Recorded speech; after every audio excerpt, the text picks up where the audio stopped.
UP के संभल में जामा मस्जिद में सर्वे के दौरान हुए बवाल में 4 लोगों की मौत हो गई है। जिले के एसपी ने भी इसकी पुष्टि कर दी है। मृतकों का नाम नोमान, बिलाल और नईम बताया गया है। पुलिस अधिकारियों का कहना है कि 2 महिलाओं समेत कुछ लोगों को गिरफ्तार किया गया है जो छत से पत्थरबाजी कर रही थी। नमस्कार, आप देख रहे हैं 4 PM और मैं हूं आपके साथ में शोभित पाठक। हंगामे के वक्त मौके पर मौजूद सब इंस्पेक्टर विकास नरवाल ने आज तक से बातचीत में कहा कि सुबह करीब 300 लोगों की भीड़ थी, उनके पीछे भी लोग थे। इन लोगों ने पुलिस को टारगेट किया। सब इंस्पेक्टर के पैर में भी चोट लगी है। दरअसल शनिवार की सुबह जब कोर्ट के आदेश पर टीम सर्वे करने पहुंची तो स्थानीय लोगों ने पथराव शुरू कर दिया, जिसके बाद पुलिस को आंसू गैस के गोले दागने पड़े थे। इस दौरान प्रदर्शनकारियों ने आगजनी भी शुरू कर दी। घटना के दौरान एसपी समेत कई पुलिसकर्मी भी जख्मी हो गए। संभल में पथराव की घटना पर एसपी कृष्ण कुमार का कहना है कि पत्थरबाजों ने पुलिसकर्मियों की गाड़ियों में आग लगाकर उन्हें निशाना बनाने की कोशिश की। उनके खिलाफ एनएसए के तहत कार्रवाई की जाएगी। ड्रोन से वीडियोग्राफी भी की गई है। सीसीटीवी कैमरों की मदद से इन सभी की पहचान कर इनके खिलाफ सख्त कार्रवाई की जाएगी। संभल में कोर्ट के आदेश पर हो रहे सर्वे के दौरान तनाव फैलने के बाद मौके पर मुरादाबाद के डीआईजी मुनिराज के साथ साथ बरेली जोन के एडीजी रमित शर्मा को भी वहां भेजा गया। इसके अलावा पीएससी की 3 कंपनियों की भी पूरे इलाके में तैनाती की गई है। बता दें कि शनिवार की सुबह 7:30 बजे से लेकर 10 बजे तक मस्जिद में हुए सर्वे के बाद एडवोकेट कमिश्नर का काम पूरा हो गया। पूरे सर्वे की वीडियोग्राफी और फोटोग्राफी भी कराई गई है। एडवोकेट कमिश्नर इस मामले में 29 नवंबर को अपनी रिपोर्ट देंगे। पूरी घटना पर सपा प्रमुख का भी रिएक्शन सामने आया है। उन्होंने तीखी प्रतिक्रिया दी है। सपा प्रमुख अखिलेश यादव का कहना है कि संभल में शांति की अपील के साथ ये भी अपील है कि कोई भी इंसाफ की उम्मीद ना छोड़े। नाइंसाफी का हुक्म ज्यादा दिन नहीं चलता, सरकार बदलेगी और न्याय का युग आएगा।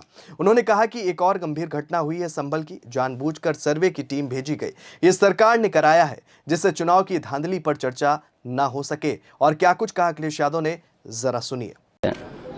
जो घटना हुई है, हमारे सांसद जियाउर रहमान जब संभल में ही नहीं थे और उसके बावजूद भी उन पर एफआईआर दर्ज करना, ऐसा उदाहरण कभी किसी को मिला होगा देखने को, सुनने को? एक पुलिस ऑफिसर ये कह रहा हो कि नेता बनना छोड़ दो, नेताओं का सहारा लेना छोड़ दो, किसके लिए भाषा थी वो? और मैं ये कहना चाहता हूं, हालांकि ये सब जानकारी आपके पास है, दुखद है कि नईम जैसे नौजवान की जान चली गई, बिलाल की जान गई है, रोमान की जान गई है, कैफ, अयान, और इसमें से कुछ कम उम्र के भी हैं। मुझे याद है जब मैं लखनऊ में प्रेस कर रहा था, उस समय जो जानकारी थी और जो जानकारी छिपाई जा रही थी, जब वहां पर लोकल स्तर से जानकारी हासिल हुई तब मैंने कहा कि नईम की जान गई है और पुलिस की गोली से गई है। आप लोगों पे सब वीडियोस हैं, आप लोगों पे जगह जगह से वीडियोस मिले हैं, कवरेज है पूरा का पूरा कराया गया ये दंगा है। और किसने कराया? सरकार ने कराया, क्योंकि सरकार जो बेईमानी कर रही थी, सरकार जिसने वोट लूटा, सरकार ने जिसने मशीन पर ईवीएम की बटन बार बार पुलिस से दबाई, प्राइवेट ड्रेस में पुलिस लगाई, उस चुनाव में इनकी धांधली, इनकी चोरी न पकड़ी है, इसलिए जानबूझ करके संभल में घटना कराई है। और मैं पढ़ना चाहता हूं, संभल की शाही जामा मस्जिद के खिलाफ 19/11/2024 को सिविल जज चंदौसी संभल में एक याचिका डाली गई। कोर्ट ने दूसरे पक्ष की सुने बगैर उसी दिन 19/11/2024 को सर्वे के आदेश दे दिए। ताज्जुब तो इस बात का है कि ऑर्डर मिलने के बाद ही संभल के जिलाधिकारी, संभल के पुलिस अधीक्षक आदेश को पढ़े बगैर 2 घंटे बाद ही सर्वे के लिए पुलिस बल के साथ शाही जामा मस्जिद पहुंच गए। जामा मस्जिद की कमेटी, जनप्रतिनिधि, उलेमा इकराम, सभी अधिवक्ताओं ने सहयोग दिया। जिस समय पहली बार सर्वे हुआ है और कोर्ट के आदेश के बाद पूरा का पूरा सहयोग, जो भी वहां जिम्मेदार लोग थे, जो भी जिम्मेदार वहां पर मौके पे थे, सबने सहयोग किया। जिलाधिकारी संभल और पुलिस अधीक्षक संभल ने 2.5 घंटे सर्वे के बाद कहा, अब सर्वे पूरा हो चुका है और अब रिपोर्ट कोर्ट को भेज दी जाएगी। दिनांक 22/11/2024 फ्राइडे को जुमे की नमाज के लिए लोग नमाज अदा करने के लिए जामा मस्जिद पहुंचे, लेकिन पुलिस प्रशासन ने बैरिकेडिंग लगा दी ताकि लोग नमाज न पढ़ सकें। उसके बाद भी लोगों ने संयम बरता, नमाज अदा की और किसी प्रकार का विरोध प्रदर्शन नहीं हुआ, किसी तरह की विरोध नहीं हुआ। 29 तारीख को कोर्ट की अगली तारीख तय थी। शाही जामा मस्जिद की कमेटी और मुस्लिम समाज के सभी लोग कोर्ट के केस की पैरवी के लिए तैयारी कर रहे थे, परंतु दिनांक 23 तारीख को रात पुलिस प्रशासन द्वारा कहा गया कि 24 तारीख को यानी अगले दिन सुबह को दोबारा सर्वे किया जाएगा। आखिरकार पहले एक बार सर्वे हो गया। ये आदेश पुलिस प्रशासन को किसने दिया कि दोबारा सर्वे आपका होगा, जब पहले सर्वे में सब लोगों ने सहयोग मदद की, पूरा सर्वे हुआ, किसी को आपत्ति नहीं थी सर्वे पर, लेकिन जानबूझ करके आगे शाही जामा मस्जिद की कमेटी और अधिवक्ता ने कहा कि एक सर्वे तो मुकम्मल हो चुका है, अब दूसरे सर्वे की क्या आवश्यकता है। कोर्ट के आदेश का हमने पालन कर दिया। अगर दूसरा सर्वे करना है तो दोबारा आदेश करवाएं, कोर्ट के आदेश के बाद हम दोबारा सर्वे करा देंगे। लेकिन जिलाधिकारी संभल और पुलिस अधीक्षक संभल ने कोई सुनवाई नहीं की और तानाशाही दिखाते हुए और सुबह के वक्त से पहले शाही जामा मस्जिद आ गए। शाही जामा मस्जिद कमेटी और मुस्लिम समाज के लोगों ने फिर भी धैर्य रखा और दोबारा सर्वे के लिए अंदर ले गए। सर्वे के दौरान करीब 1.5 घंटा बाद जब जनता को सूचना मिली तो वो इकट्ठा होना शुरू हो गए। लोगों ने सर्वे का कारण जानना चाहा तो सर्कल ऑफिसर ने उनके साथ गाली गलौज की और लाठीचार्ज करवा दिया, बुरी तरह से जख्मी कर दिया। इसका विरोध करते हुए चंद लोगों ने पत्थर चलाए, जिसके बदले में पुलिस सिपाही से लेकर अधिकारी तक ने अपने सरकारी और प्राइवेट हथियारों से गोलियां चलाई, जिसकी वीडियो रिकॉर्डिंग है, जिसके एवज में दर्जन लोग गोलियों से घायल हो गए। 5 मासूमों जो कि अपने घर से सामान लेने के लिए निकले थे, उनकी मृत्यु हो गई। संभल का माहौल बिगाड़ने में याचिका दायर करने वाले लोगों के साथ पुलिस और प्रशासन के लोग जिम्मेदार हैं। इनको निलंबित किया जाना चाहिए और हत्या का मुकदमा चलाया जाना चाहिए, जिससे कि लोगों को इंसाफ मिल सके और आने वाले समय में कोई इस प्रकार की संविधान के खिलाफ गैर कानूनी घटना को अंजाम न दे जा सके। पूर्व सीएम यही नहीं रुके, उन्होंने आगे कहा कि संभल में जो हुआ वो बीजेपी और प्रशासन ने मिलकर किया है, जिससे चुनाव की बेईमानी पर चर्चा ना हो सके। सच्ची जीत लोकतंत्र से होती है, तंत्र से नहीं। यहाँ लोगों को वोट नहीं डालने दिए गए और तंत्र को आगे कर दिया गया। वहीं सपा महासचिव रामगोपाल यादव का भी बयान इस मामले में सामने आया है। संभल में जामा मस्जिद का सर्वे करने गई टीम पर पत्थरबाजी की घटना पर समाजवादी पार्टी के नेता रामगोपाल यादव ने कहा कि पुलिस अगर बूथ लूटेगी तो पत्थर चलेंगे। लोग निराश होकर और क्या कुछ कहेंगे। और क्या कुछ कहा रामगोपाल यादव ने, ये भी जरा सुनिए। जब वो वहां थे ही नहीं कल घटना वाले दिन, he was out, he was in Bangalore, वो कहां थे वहां? तो सब झूठ है सब। सर क्या मांग करेंगे आप, किस तरीके से देख रहे हैं? और हम ये मांग करते हैं कि जिन लोगों ने गोली चलाई है, जिनके लिए जिम्मेदार वहां के डीएम एसपी हैं, इन पे हत्या का मुकदमा कायम होना चाहिए। आज भी सर राज्यसभा एडजर्न कर दी गई है। राज्यसभा एडजर्न कर दी गई। हम लोगों ने मामला उठाया था, इनका नोटिस था सस्पेंशन का, नहीं दिया। जब ये कहा कि अगर बोलने नहीं दोगे तो बैल में आ जाएंगे, तो इसलिए तो। वहीं नगीना से सांसद और आजाद समाज पार्टी के राष्ट्रीय अध्यक्ष चंद्रशेखर आजाद ने कहा कि संभल की घटना में 4 लोगों की जान गई है। हिंसा किसी चीज का हल नहीं है, हर हिंसा के पीछे कोई कारण होता है, उसे जानना जरूरी है। क्या कहा उन्होंने, जरा सुनिए। क्योंकि लगातार सभी कह रहे हैं कि इस बात को भी आज उठाया जाएगा सेशन में भी। देखिए, अच्छा है, उठना चाहिए। संभल का विषय बड़ा विषय है और संभल में 4 लोगों की जान गई। 4 लोग जान अहमियत रखती है।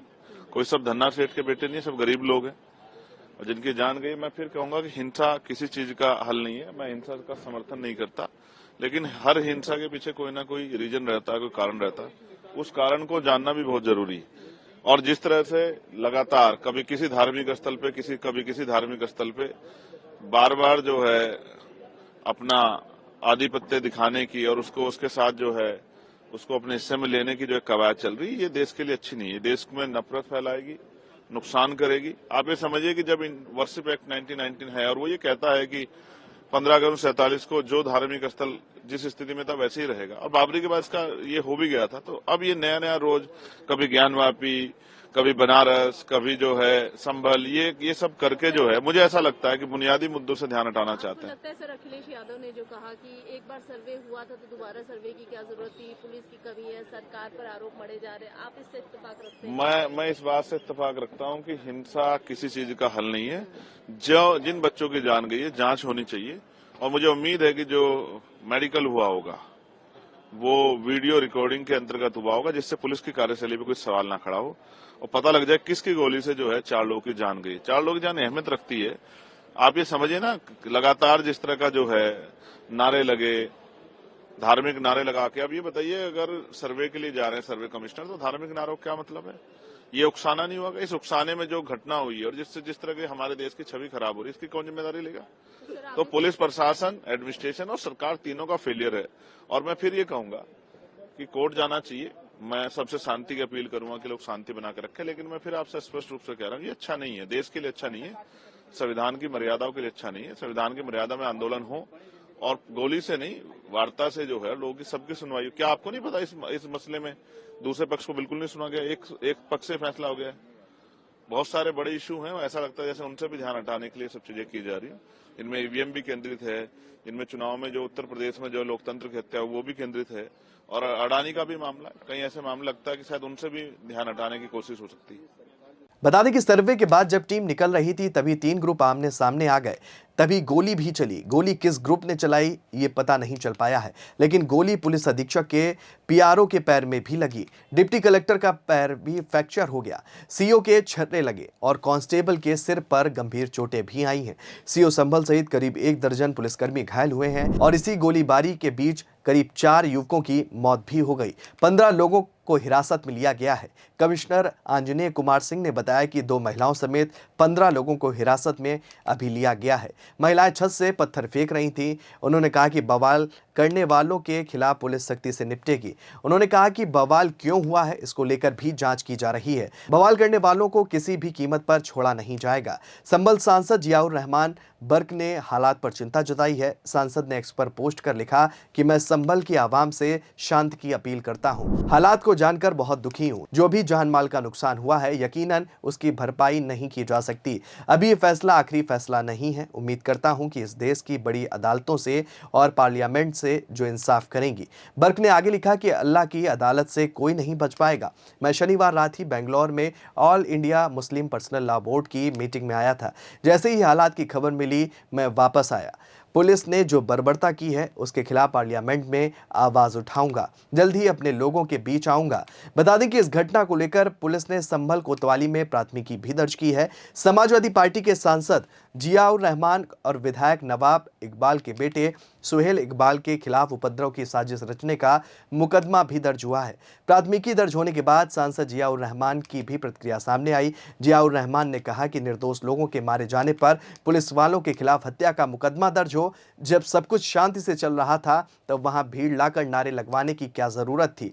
मैं इस मुद्दे को पूरी ताकत से संसद में उठाऊंगा। पुलिस को भीड़ को तितर बितर करने के लिए आंसू गैस के गोले छोड़ने पड़े। वहीं संभल हिंसा में 4 लोगों की मौत हो गई है। एसपी ने भी इसकी पुष्टि कर दी है। अफवाह को रोकने के लिए इंटरनेट को बंद कर दिया गया है। संभल में जामा मस्जिद के सर्वे पर हुए बवाल के बाद मुरादाबाद मंडल के सभी जिलों की पुलिस फोर्स ने संभल में डेरा डाल दिया है। अमरोहा, मुरादाबाद, रामपुर जिले की पुलिस फोर्स ने तनावग्रस्त इलाके में डेरा डाल दिया है। पुलिस अभी फ्लैग मार्च कर रही है। संभल हिंसा के बीच ऑल इंडिया मुस्लिम जमात के राष्ट्रीय अध्यक्ष मौलाना शहाबुद्दीन रजवी बरेलवी ने संभल के विशेष समुदाय के लोगों से अपील करते हुए कहा कि अमन और शांति बनाए रखें, तोड़फोड़ पथराव ना करें। मौलाना ने आगे कहा कि पैगंबर इस्लाम ने शांति का पैगाम दिया है, उस पर अमल करें। संभल की जामा मस्जिद एक ऐतिहासिक मस्जिद है। इसके लिए कानूनी लड़ाई मजबूती से लड़ी जाएगी। फिलहाल संभल में स्थिति सामान्य है और उम्मीद जताई जा रही है कि जल्द ही सब कुछ वापस से पटरी पर लौट आएगा। इस खबर में फिलहाल इतना ही। ऐसी ही तमाम राजनीतिक खबरों के लिए